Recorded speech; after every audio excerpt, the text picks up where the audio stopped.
주간 동안 주의 은혜 가운데 평안하셨습니까? 여기 몇 분은 2달 동안 평안하셨습니까? 이렇게 2달 만에 조금 모여서 예배를 하고 있는 거니까요.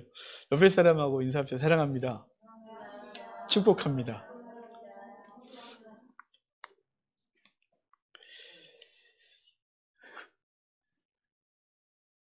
(5월 10일) 날 다 같이 모여서 축제 음식을 나눠야 되는데 밥을 먹지 말라 그래서 좀 아쉽긴 합니다만 오늘도 예배 끝나면 집에 가셔야 됩니다.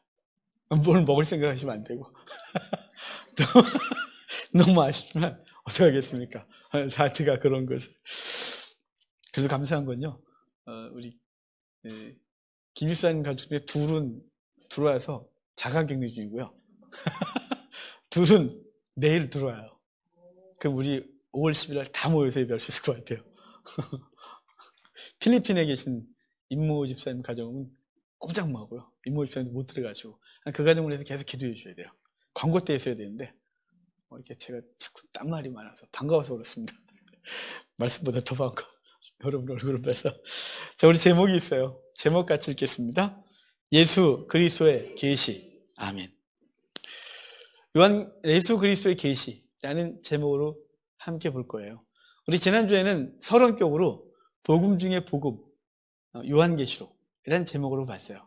복음 중에 복음이다 라는 복음이라는 관점으로 요한계시록을 봐야 된다라는 것이었습니다. 이제 본격적으로 본문을 조금씩 들어갈 것입니다.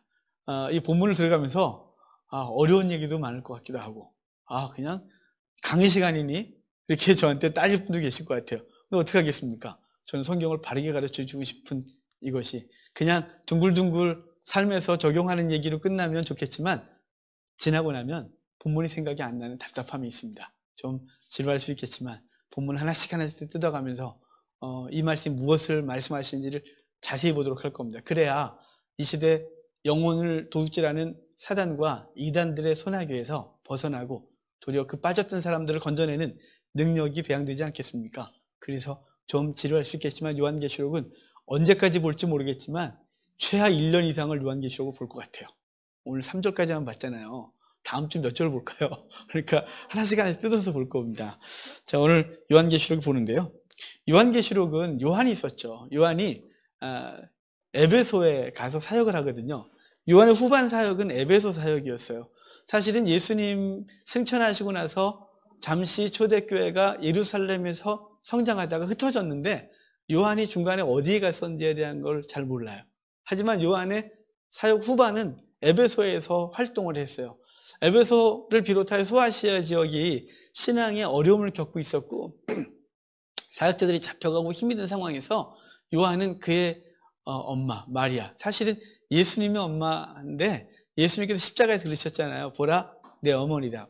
보소서 당신의 아들입니다. 그러는 바람에 요한은 마리아를 모시고 평생 다녀요. 그래서 마리아를 모시고 에베소에 갔고 에베소에서도 마리아도 죽고 그리고 요한도 죽게 됩니다. 그 에베소에서 사역하는 동안 요한은 많은 고난을 겪었다 그래요. 기록을 통해서 보는 것이니까 겪었다 그래요. 이 말은 내가 본 게 없어서 그렇습니다. 요한은 독살의 위협도 많이 겪었었대요. 요한이 교회를 세우고 지도자로서 너무 단단히 서 있으니까 요한을 없애고 싶은 사람들이 독살을 하려고 했지만 그때마다 주께서 그를 보호하셨다. 그리고 제일 끔찍한 건 끓는 기름가마 속에 던져졌었다. 이런 기록도 있어요. 근데 하나도 해를 당하지 않고 나오게 하신 하나님의 은혜를 요한이 입었다. 그리고 이제 우리가 보는 이 요한계시록이 사도 요한이 잡혀서 에베소 앞에 있는 바다에 떠 있는 좀 멀려 한 40여 킬로 떨어져 있는 반모섬이라고 하는 곳에 사도 요한이 잡혀가서 거기서 죄수들이 돌을 깨는 현장이었는데 채석장에서 90이 넘는 노인네가 돌을 깨면서 하나님의 말씀을 받고 기도했던 그런 이야기들이에요. 그리고 에베소에서 돌아오게 되는데요. 약 반모섬에서 18개월 정도 노역을 했대요. 도미티아누스 때 잡혀가서 그렇게 됐다가요. 그가 암살을 당하거든요. 그래서 18개월 만에 사도 요한은 그 도미티아누스 황제의 암살로 인해서 자연스럽게 해제되어지고 에베소에 돌아와서 이 글을 완성했다 뭐 이런 얘기도 있는데 거기서 이미 완성했고 그리고 이 글은 계속 돌았을 거라고 보여집니다. 요한 1, 2, 3서를 그럴 때 기록했다 이렇게 되어 있습니다. 그리고 요한은 자연사했습니다. 그 요한이 우리에게 요한을 통해서 하나님은 오늘 본문을 주시는데요. 오늘 본문이 예수 그리스도의 계시다라는 말로 시작하죠. 우리 1절을 다시 한번 읽겠습니다. 예수 그리스도의 계시라. 이는 하나님이 그에게 주사 반드시 속히 일어날 일들을 그 종들에게 보이시려고 그의 천사를 그 종 요한에게 보내어 알게 하신 것이라. 아멘. 여기 예수 그리스도의 계시 이렇게 말해요. 이제 지금부터 주어질 말씀은 권위를 어디서 찾고 있냐면 예수 그리스도에게 속한 계시라는 거예요. 그리스도가 말씀하신 거죠. 그리스도에게 속한 거예요. 그래서 이거를 성경학자들은 그리스도를 위하여, 그리스도에 대하여 또는 그리스도에게 속한 뭐 이렇게 번역을 하는데 이걸 그냥 편하게 하면 이래요. 그리스도의 계시 말은 그리스도가 주신 그리스도 안에 속한 말씀이고 그 내용은 그리스도에 대하여 하는 얘기인 거예요. 그래서 그리스도에 대하여 그리스도께서 하신 말씀을 오늘 우리가 보게 될 것입니다. 그래서 예수 그리스도의 계시다 이렇게 말하는 거예요. 이 계시 그리면 뭔가가 좀 신비스럽지 않아요? 세상이 혼란스러우면 예언한다는 분들이 그렇게 많아요. 예언한다, 뭐 계시를 받았다 막 이러는데 여러분 그런 건 너무 영향받지 마요. 이미 기록된 말씀을 통하여 주께서 우리에게 원하시는 건 다 갖고 있어요. 우리는 어떻게 살아가느냐지 내일을 우리가 알면 뭐 할 것입니까? 근데 자꾸만 무엇인가를 자꾸 예언한다, 받았다, 좀 기도 좀 하는 사람들이 이런 얘기 했다라는 것 때문에 혼란을 겪어요. 본인들도 잘 알거든요. 그게 잘 맞지 않았다는 걸. 그럼에도 불구하고 그럴 때마다 또 영향을 받아요. 오늘 본문에 계시라는 말이 나오는데요. 이 계시가 헬라어로 아포칼립시스 그래요. 갑자기 발음이 아포칼립시스 이렇게 말하는데요. 이게 뭐냐면 껍데기를 벗기는 거예요. 그러니까 덮여있던 걸 여는 거예요. 그래서 우리 한문도 계시 10개자 보일 시자예요. 열어서 보여주는 거죠. 근데 이 계시는 주체가 누구냐면 하나님이세요. 그분이 덮였던 걸 이렇게 열어서 보여줘야 우리가 볼 수 있는 거예요. 그래서 하나님의 은혜는 누구만이 받고 알 수 있냐면 주께서 선택하여 그 백성의 죽어있는 영혼을 살려내고 그 산 영혼이 하나님을 볼 수 있게 하는 거죠. 내가 스스로 눈 뜨고 내가 살아난 게 아니라 그분이 살려내시고 그분이 보게 하시고 그래서 그분의 뜻을 그분의 나라를 보게 하시는 거예요. 그래서 기독교를 사람들이 몰라서 안 믿는 게 아니라 많이 들었으나 그분께서 그들에게 열어주지 않으셨어요. 그러니까 그리스도의 계시다 이 말은 예수 그리스도께서 직접 열어서 당신에 대하여 보여주시는 거죠. 당신의 행함과 그리고 당신이 우리 속에서 어떤 일을 벌이실지 그리고 성도는 어떻게 되어지고 어떤 존재인지를 이제 보여주실 거예요. 그게 예수 그리스도의 계시다 이렇게 말씀하고 있는 거죠. 이 그리스도께 속한 사람들에게 그리스도에 대하여 이제 이야기를 해주실 것이에요. 이 계시에 대해서 뒤이어서 나오는 말씀이 뭐냐면 이게 하나님이라는 말씀이에요. 예수 그리스도의 계시라 이는 하나님이 그에게 주사. 그러니까 그리스도의 계시는 누구로부터 되냐면 천지 창조자이신 하나님 아버지의 뜻 가운데 그리스도가 항상 있는 거예요. 그래서 이 땅에 오실 때도 아버지의 뜻을 따라 오는 거죠. 그 아버지의 뜻을 행하려 하심이라 라고 했는데 주님께서 오늘 요한계시록도 하나님께서 주신 이걸 예수 그리스도께서 우리 가운데 당신에 대해 열어 보여주시는 것이에요. 요한복음 5장 19절부터 20절에 보면 요한복음이에요. 제가 요한계시록을 볼 때 요한계시록은 요한복음, 요한 1, 2, 3서를 함께 봐야 된다 그랬어요. 요한계시록만 보니까 자꾸 이상해지는 거예요. 요한복음을 통해서 뭐라 말씀하셨는지 그리고 요한 1, 2, 3서를 통해서 뭐라 말씀하시는지 요한계시록을 통해서 뭐라 말씀하시는지를 함께 봐야 균형 있는 요한계시록을 볼 수 있는데요. 요한복음 5장 19절부터 20절에 보면 아들이 아버지께서 하시는 일을 보지 않고는 아무것도 스스로 할 수 없나니 아버지께서 행하시는 그것을 아들도 그와 같이 행하느니라. 아버지께서 아들을 사랑하사 자기가 행하시는 것을 다 아들에게 보이시고 또 그보다 더 큰 일을 보이사 너희로 놀랍게 여기게 하시리라 이렇게 말씀했습니다.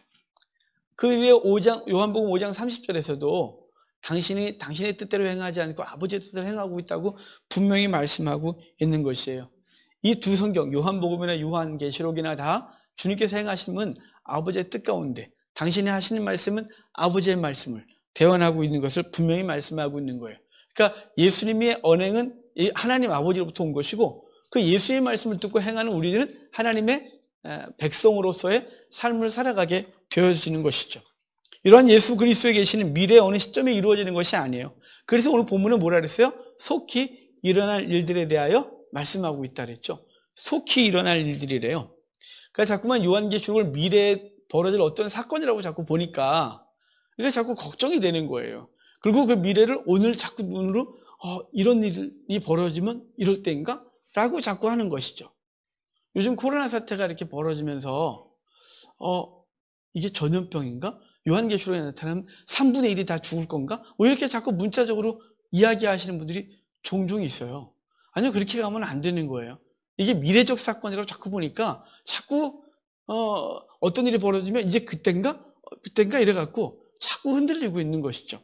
여기 속히 일어날 일들이란 뭐냐면 미래에 되어질 건 당연히 그것이 모든 성경이 미래에 대한 얘기를 하고 있고 그것은 성취될 얘기지만 요한계시록이 주 관심을 갖고 있는 건 현재 그 시대를 살아가고 있는 성도들 속에서 이루어질 일들에 대한 얘기를 하고 있는 거예요. 그 성도들 속에서 이루어지고 있고 또 질 것에 대한 얘기를 하고 있는 거예요. 그들이 삶 속에서 박해를 받고 있고 어려움을 당하는데 그 박해 속에서 성도는 어떤 존재며 하나님은 그들과 어떻게 하고 있으며 그 속에서 승리는 어떻게 주어지는지, 사단의 세력은 어떻게 무너졌는지, 사단은 어떤 존재인지 이것을 그 현재 시점에서 말씀하고 있는 거예요. 속히 이루어진다 이 말은 단순히 미래적인 얘기 아니라 가까운 미래, 즉 현재와 종말을 다 포함하고 있어요. 그러니까 이 속히 이루어지리라 이 말을 미래에 대한 일로 보는 게 아니라 그 당시에 있는 성도들, 그리고 이 글을 읽고 있는 100년 전 사람, 그리고 글을 읽고 있는 모든 우리, 그리고 앞으로 우리 뒤에 올 사람들도 이 글을 읽으면서 그들의 삶 속에서 이 말씀은 실현되어지고 이루어지는 일이야. 이를 말씀하고 있는 게 요한계시록인 것이에요. 이렇게 속히 일어날 일을 종들에게 보이시려고 이 말씀을 하고 있다고 하는데 왜 종들에게 보이시려고 할까요? 여기 한 절 한 절 이렇게 이거 언제 간대 이렇게 생각해. 그러죠 거기? 예수 그리스도의 계시라 이는 하나님의 그에게 주사 반드시 속히 일어날 일들을 그 종들에게 보이시려고. 이건 반드시 성취될 사건이고 성취된 사건이에요. 그리고 종들에게 보이신다는 거죠. 아까 뭐라 그랬어요? 계시가 열어 보여주심. 덮여있던 것들을 여는 것이죠. 껍데기가 있는 거 껍데기를 벗겨버리는 거예요. 그걸 계시라 그래요. 그러니까 우리 당시 성도들이 벌어지고 있는 많은 일들, 박해 속에서 믿음을 지켜야 되고 때로는 옆에 동료가 순교를 당하고 하나님이 일을 하시나 안 하시나 싶고 왜 이런 일이 벌어지나 싶은 그 모든 것 속에서 주님께서는 그 백성들에게 그 이유에 대해서 그리고 그 결과에 대해서 그 영광에 대해서 열어 보여주고 있는 거예요.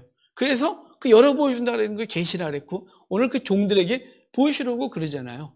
왜 종들에게 보여주나요? 믿지 않는 자들에게 보여줘봐야 알 수도 없고 그들이 그것 때문에 무슨 뭘 하지 않아요.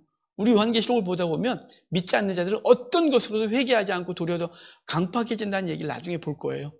성도들은 궁금해한 것이죠. 아버지의 뜻이 무엇입니까?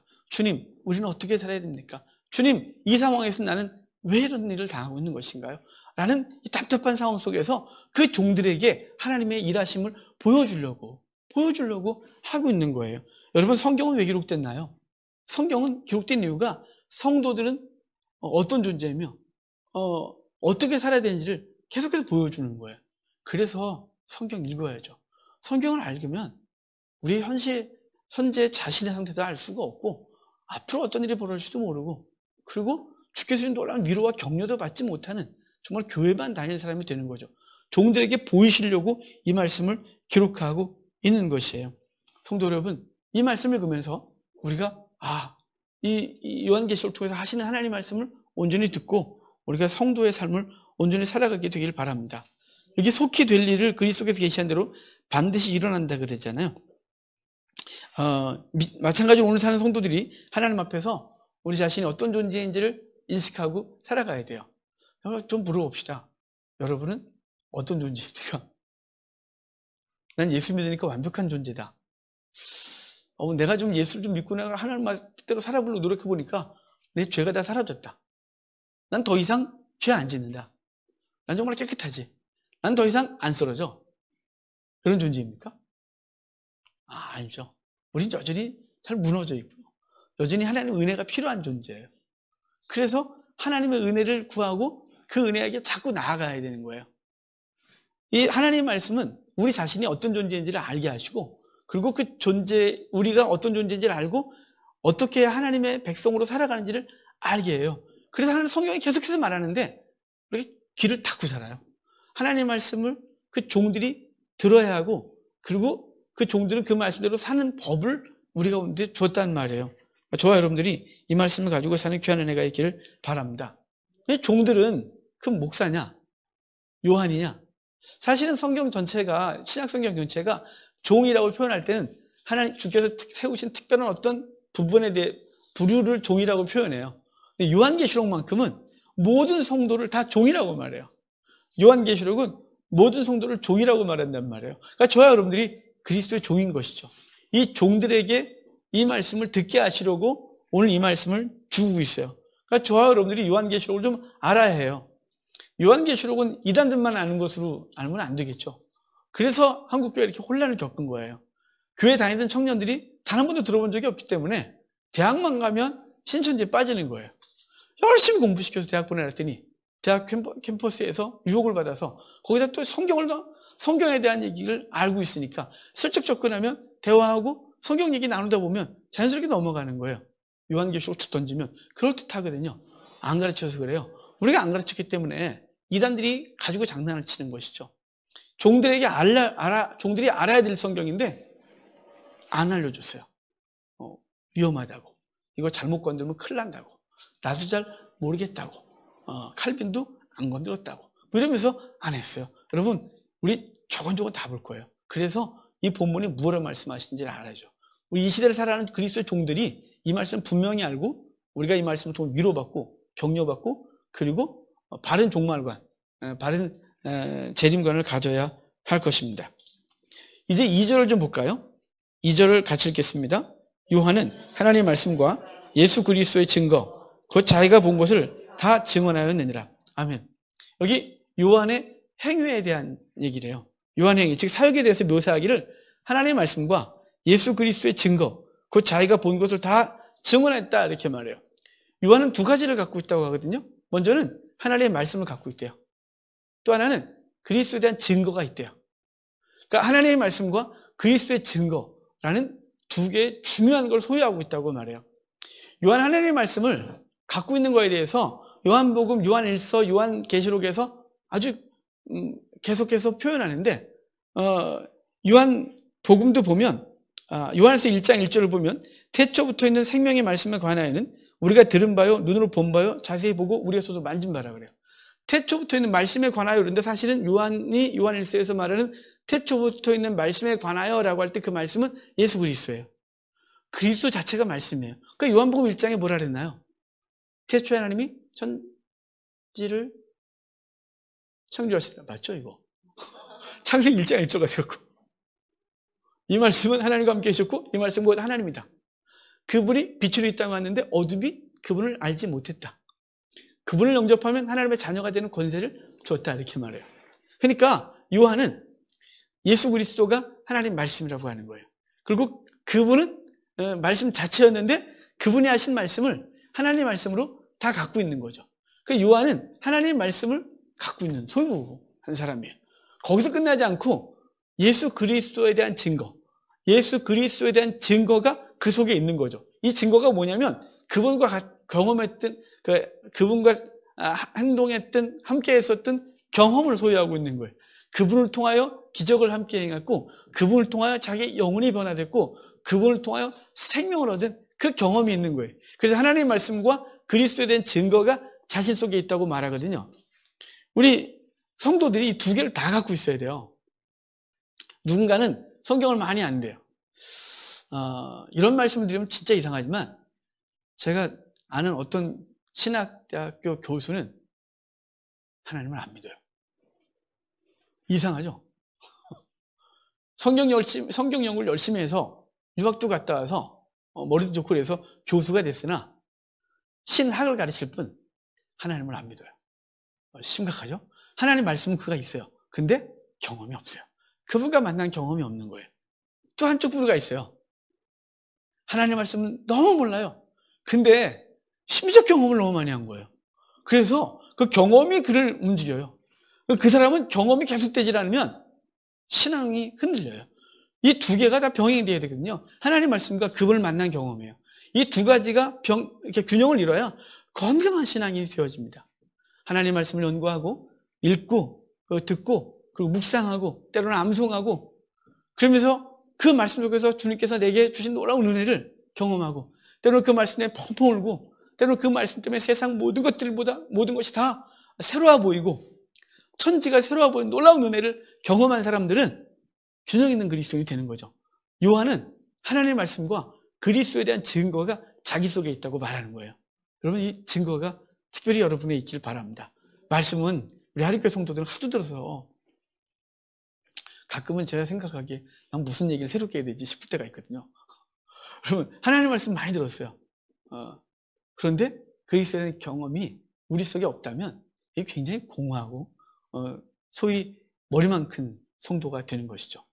하여간 하나님의 말씀과 그리스도에 대한 증거가 요한은 있대요. 그리고 이것을 증언해요. 그것을 전하는 자가 되는데요. 이 하나님의 말씀과 그리스도에 대한 증거라는 말은 요한계시록이 앞으로 여러 번 등장할 거예요.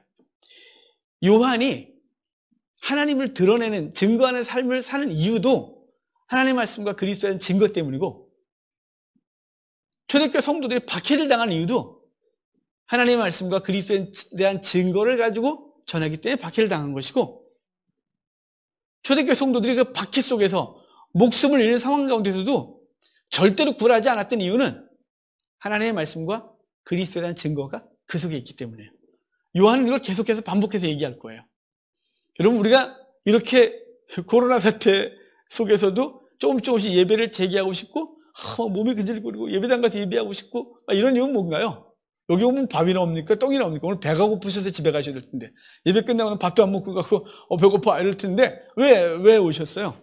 이유는 하나님의 말씀과 그리스도에 대한 증거가 우리 속에 있어서 예배당에 와 있든 또는 가정에서 모니터 앞에서라도 온 가족이 모여 예배를 하든 그 이유는 하나님의 말씀과 그리스도에 대한 증거가 우리 속에 있고 그것 때문에 교회가 욕을 좀 먹고 교회가 비난의 대상이 되어가지고 요즘처럼 관공서와 나라가 교회를 생각한 적은 없었어요.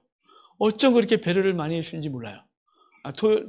토요일만 되면 온통 정부에서도 교회는 이렇게 해야 된다고 교회는 잘못하면 이렇게 조용한 전파자가 생길 수 있으니까 조심하세요라고 교회를 그렇게 배려해 줘서 참 감사해요. 여러분 그럼에도 불구하고 우리가 이런 이유는 그들이 그렇게도 우리에게 조심해라 모이지 마라 막 그래도 예배를 드릴 수밖에 없는 이유는 하나님의 말씀과 그리스도에 대한 증거가 우리 속에 있기 때문에 그래요. 세상에서 환난이 너무 많죠. 너무 힘들어요. 근데 그럼에도 불구하고 믿음을 내려놓고 하나님을 떠날 수 없는 이유가 뭔가요? 하나님의 말씀과 그리스도에 대한 증거가 여러분 속에 있기 때문이에요. 앞으로 어떤 박해가 우리 속에 있을지 모르죠. 이 정도 조금 이렇게 교회를 이렇게 비난한다고 해서 주구하고 힘이 듭니까? 여러분 아까 제가 기도 때 그 초대교회 믿음의 선진들 그리고 박해 속에서 믿음을 지켜 쓴 사람들의 그 삶을 생각해 보면 그냥 아무것도 안 해요. 만약에 우리 가운데 그런 것이 현실화된다 할지라도 그때도 우리는 절대로 여기 떠날 사람 많지 않아요. 목사님 무서워요. 그럴 수 있겠죠. 이렇게 거꾸로 이렇게 매달아 놓고 고춧가루물을 막 집어 부인해 막 그래도 부인하긴요. 제 부인이 따로 있어요. 이렇게 손톱을 막 빼고 막 그런다고 해서 주를 부인할 사람이 제가 보기에는 없어요. 우리 믿음이 좋다. 여러분 그게 아니고요. 우리 인간적인 생각은 두렵지만요. 그 순교는 우리의 능력으로 하는 게 아니에요. 믿음을 지키는 건 우리의 능력으로 하는 게 아니에요. 주님께서 힘을 주세요. 그래서 스데반이 돌에 맞으면서도 웃을 수 있었어요. 베드로가 십자가에 못 박히는데 거꾸로 박아달라고 할 수 있었어요. 사도 바울은 단두대 목이 잘려 죽을 건데 그 죽음 앞에서 담대하게 디모데에게 천국에 대한 소망과 사명을 다시 확인시키고 격려할 수 있었어요. 우리 믿음의 선진들은 자기 힘으로 한 게 아니고요. 은혜로 했어요. 근데 그 은혜로 할 수 있었던 그 근본 바탕에 뭐가 있다고요? 하나님의 말씀과 그리스도에 대한 증거 때문에 인간적으로 버틸 수 있었고 그 근본적으로 힘을 주신 그 하나님의 은혜 때문에 선진들이 이길 수 있었어요. 우리도 그렇게 되는 복이 있기를 주의 이름으로 축복합니다. 자, 이제 3절을 좀 볼까요? 3절 같이 읽겠습니다. 이 예언에 자는 복이 있나니 때가 가까움이라. 아멘. 여기 세 부류의 복 있는 자가 나와요.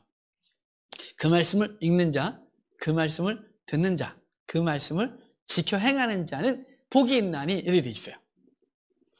자, 오늘 본문을 이렇게 우리가 읽다 보면 하나님의 말씀을 읽어야 복을 받고 그 말씀을 들어야 복을 받고 그 말씀을 지켜야 복을 받는 것처럼 되어 있죠. 그러니까 평소 모드로 그냥 풀어버렸어요. 사실은 번역을 잘못한 거예요. 여기 강조하는 단어가 있는데 강조를 없애버리고 그냥 풀어버렸어요. 저하고 마태복음 말씀을 볼 때 마태복음 5장에 산상수훈이 시작되는데 그때 팔복이 처음으로 등장해요. 팔복이 이렇게 돼 있죠.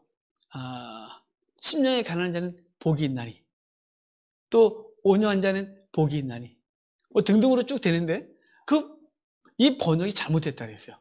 원래 이렇게 번역해야 되는 거예요. 복이 있다. 너 심령이 가난한 자야. 천국이 저희 것이다. 복이 있다. 너 온유한 자야. 땅을 기업으로 얻을 것이다. 이렇게 말하는 거죠. 오늘 본문도 뭐가 앞에 오냐면 복, 마카리우스라는 헬라어가 앞에 있어요. 그러니까 복이 있다. 말씀을 읽는 자, 그 말씀을 듣는 자, 그 말씀을 지켜 행하는 자, 이렇게 말하는 거예요. 그러니까 복을 받았기 때문에 마음이 온유하고 심령이 가난하고 이렇게 되는 것이고, 오늘 본문도 복을 받았기 때문에 주의 말씀을 읽는 거예요. 복을 받았기 때문에 주의 말씀이 들려지는 거예요. 복을 받았기 때문에 주의 말씀대로 사는 힘이 생긴 거예요. 그러니까 복을 받은 존재만이 가능한 거예요. 길거리에 가서 하나님 말씀 읽는다고 그들이 복이 있다? 아니요, 그렇게 말한 적은 없어요. 복을 하나님의 사람이 아닌데 그 말씀을 지켜 행한다? 절대 그럴 수가 없어요. 오늘 요한은 예수님께서 산상수훈할 때 복 있는 자야, 복 있다, 너 심령이 가난한 자야 라고 하셨던 말씀이 여기 있는 거예요. 요한은 이 말씀을 전하면서 복이 있다, 말씀을 읽는 자, 복이 있다, 말씀을 듣는 자, 복이 있다, 그 말씀을 지키는 자, 이렇게 말씀을 하고 있는 것이죠. 복이 있다가 강조된 거예요. 저와 여러분은 이미 복을 받은 존재라는 사실을 기억하시길 바랍니다. 그래서 하나님의 말씀이 들려지고 있는 것이에요. 그런데 여기 세 부류 중에 두 부류를 또 나눌 수 있어요. 읽는 자는 단수로 되어 있어요. 근데 듣는 자와 지키는 자는 복수로 되어 있어요. 다시 번역해 볼까요? 복이 있다. 말씀을 읽는 자와 말씀을 듣는 자들과 그 말씀을 지키는 자들은 복이 있다, 이렇게 말하는 거예요. 왜 읽는 자는 단수고 듣는 자, 지키는 자는 복수냐면 이게 예배용 성경이거든요. 예배 때 와와와와 읽을 수 없잖아요. 제가 요한의 서신을 읽어드리는 거죠. 그럼 여러분들은 듣겠죠. 그리고 저뿐만 아니고 모두는 지키는 자들이 되는 것이죠. 그래서 읽는 자와 듣는 자들과 지키는 자들은 복이 있다, 이렇게 되어 있는 거예요. 복 있는 존재라는 사실을 분명히 말씀하고 있는 것입니다.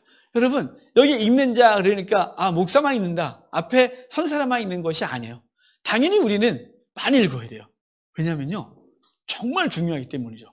목사는 왜 성경을 많이 읽어야 되냐면 밥줄이거든요. 이 밥줄을 열심히 안 하면 되겠습니까? 저는 열심히 읽어요. 여러분, 모든 성도들도 하나님의 말씀을 열심으로 읽는 존재들이 되어야 하는 것이죠. 그래서 디모데에게 사도 바울은 디모데 전서에서 편지를 쓰면서 읽는 것과 권하는 것과 가르치는 것에 전념하라고 해요.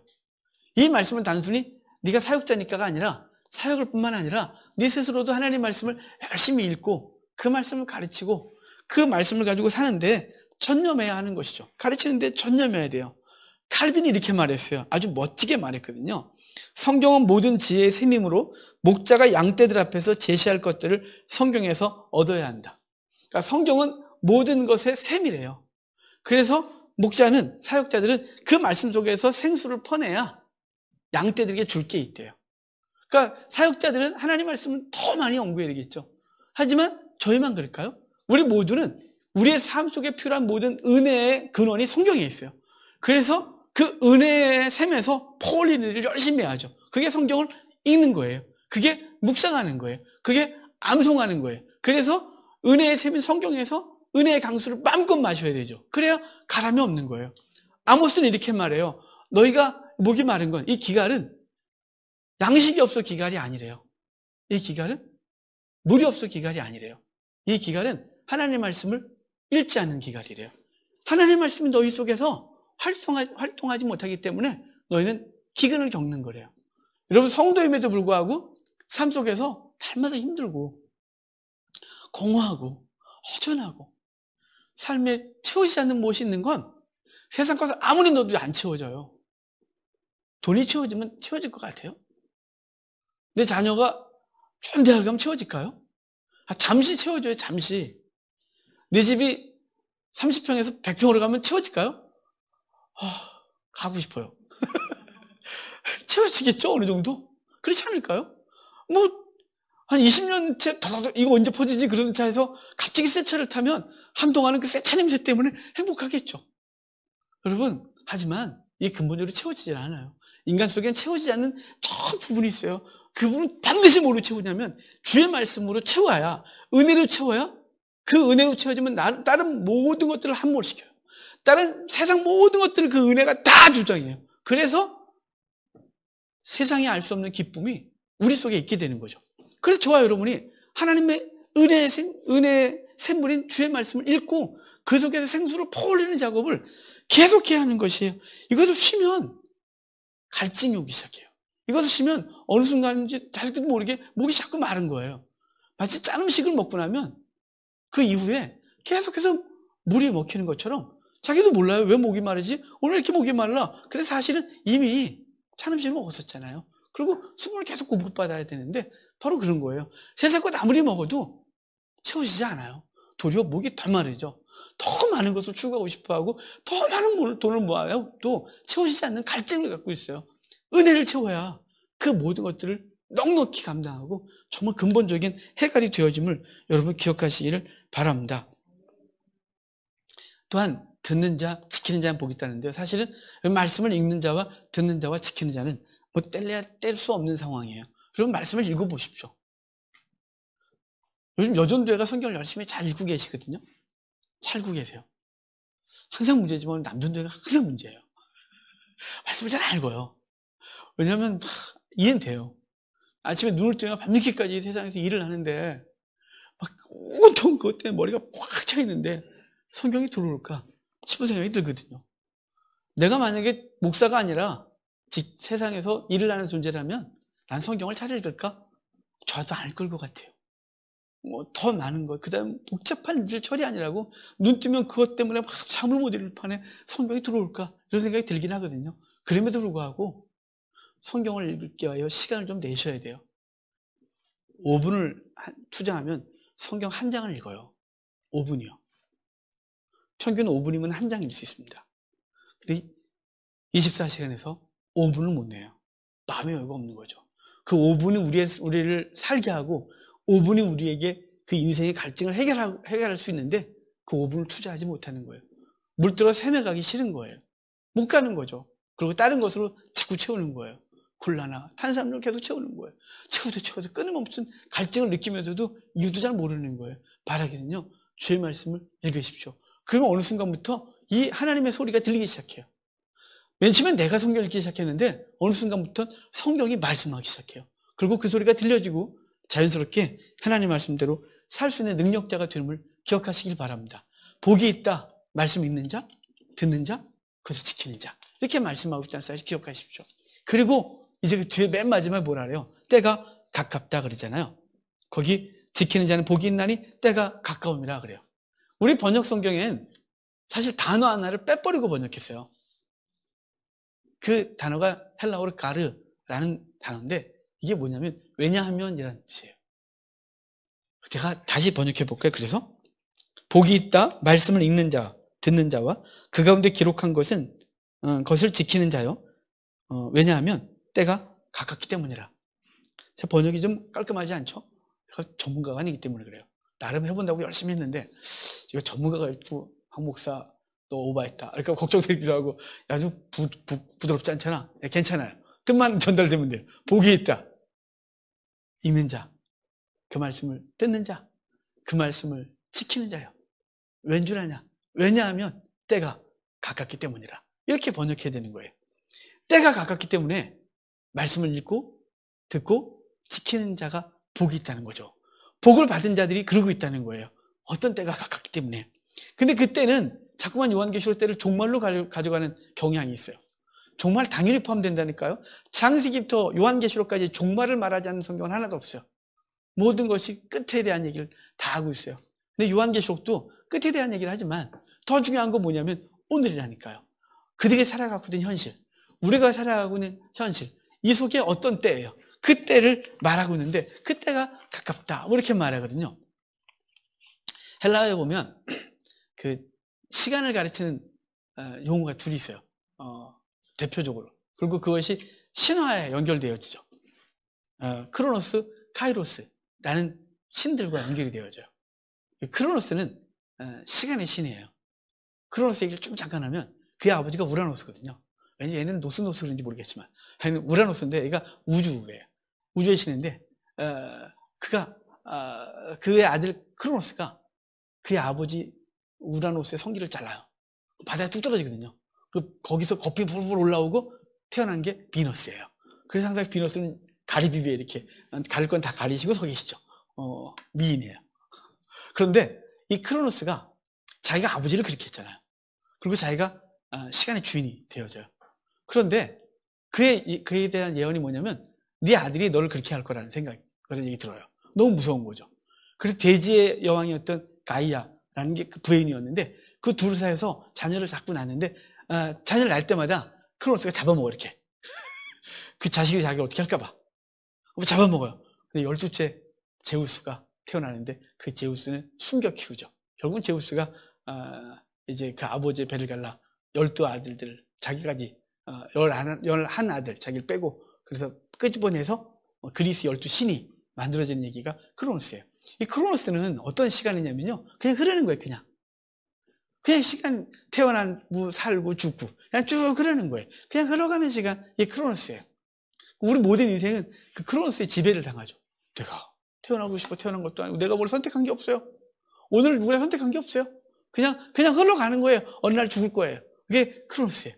그런데 이 신 말고 카이로스라는 신이 있어요. 얘 생긴 게 아주 웃겨요. 이 신은 뭐냐면요. 여기에 머리털이 있어요. 앞머리에는 머리털이 이렇게 풍성해요. 이렇게. 근데 뒷머리가 대머리예요. 이상하게 생겼죠? 그 다음에 발 뒤꿈치에 양쪽에 날개가 이렇게 있어요. 그리고 한 손에는 저울을, 한 손에는 예리한 칼을 들고 있어요. 그리고 얘가 막 달려가는 형상을 하고 있는 게 이 신의 모습인데 그 신의 형상 밑에 이런 글이 있어요. 그건 읽어드릴게요. 이렇게 돼 있어요. 앞머리가 무성한 이유는 사람들로 하여금 내가 누구인지 금방 알아차리지 못하게 하고 나를 발견했을 때는 쉽게 붙잡을 수 있도록 하기 위함이고 뒷머리가 대머리인 이유는 내가 지나고 나면 다시는 나를 붙잡지 못하도록 하기 위함이며 발에 날개가 달린 이유는 최대한 빨리 사라지기 위해서이다. 저울을 들고 있는 이유는 기회가 앞에 있을 때 저울을 꺼내 정확히 판단하라는 의미이고 날카로운 칼을 들고 있는 이유는 칼같이 결단하는 의미이다. 나의 이름은 시간, 기회다. 이렇게 돼 있어요. 기회. 그러니까 이 카이로스는 기회라는 시간이에요. 그러니까 아까 크로노스는 그냥 지나가고 나하고 내가 뭘 어떻게 할 수 있는 게 아니에요.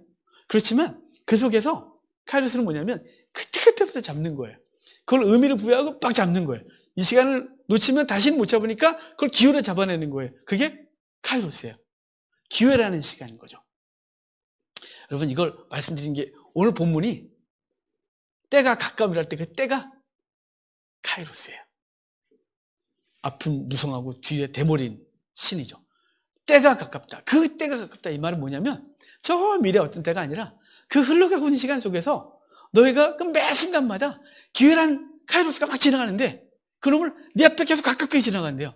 네 앞에 계속 가깝게 와 있대요. 그걸 잡는 거예요. 그걸 잡는 거죠. 기회를 잡는 거예요. 어떤 기회일까? 요한계시록이 말하는 기회는 돈 버는 기회예요. 인생에서 3번밖에 안 와. 그리고 이때가 집 살 때지. 이때는 주식할 때야. 이때는 이때 기름에 투자해야 되는데 이런 게 아니에요.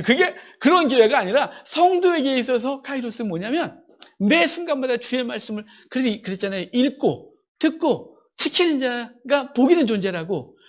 왜냐하면 때가 가깝다 그렇게 말해요.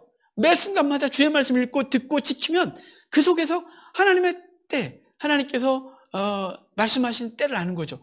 복음 증거할 때를 그때부터 잡는 거예요. 그리고 그것을 잡고 그래서 하나님 나라를 세워가는 것이죠. 내게 필요한 은혜를 그때부터 잡는 거예요. 비록 그것이 육체적으로 고통스럽다 할지라도 그 기회 때를 잡는 거예요. 이때가 하나님의 말씀대로 살아가는 거지. 이 영혼에게 오늘 말씀 전해야 돼. 그래 오늘이 이길 때야 라고 해서 그때부터 잡는 거예요. 에베소서 골로새서에서 사도 바울이 유명한 얘기 있었어요. 유명한 얘기. 제가 되게 좋아하는 얘기요. 세월을 아끼라 때가 악하니라. 그렇죠? 거기에 세월을 아끼라는데 그 세월에 여기서 세월을 아끼라 때가 악하니라. 여기 때가 아니에요. 카이로스가 아니고 세월이 때 여기 카이로스예요. 그러니까 세월을 아끼라 때가 악하다 그러는데 세월을 아끼래요. 기회를 아끼래요. 여러분 그 기회는 그냥 지나간다니까요. 제가 그 기회를 놓쳤다가 땅을 치고 한 적이 있어요. 그 녀석이 이미 이 땅에 친구라서 이 땅에 살지 않지만 고등학교, 중고등 어릴 때 무지하게 친구를 괴롭혔거든요.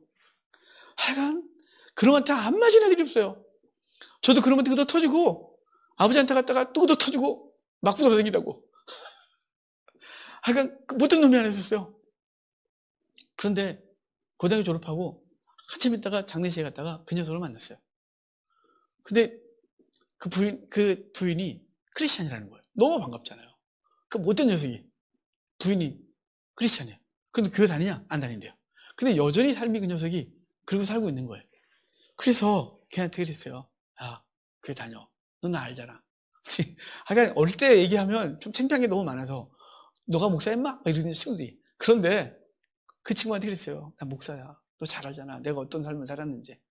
내가 어릴 때 얼마나 많이 자살기도 했으며 내가 얼마나 삶이 어려웠고 그 속에서 내가 얼마나 힘들었는지 알잖아. 주님께서 나를 만나주셨어. 그런데 목사가 됐어. 너도 주님 만나야지. 이렇게 했더니 알았어. 너 교회 좀 가. 알았어. 너네 부인만 다니지 말고 니도 좀 다녔대. 알았어. 그러고서 헤어졌어요.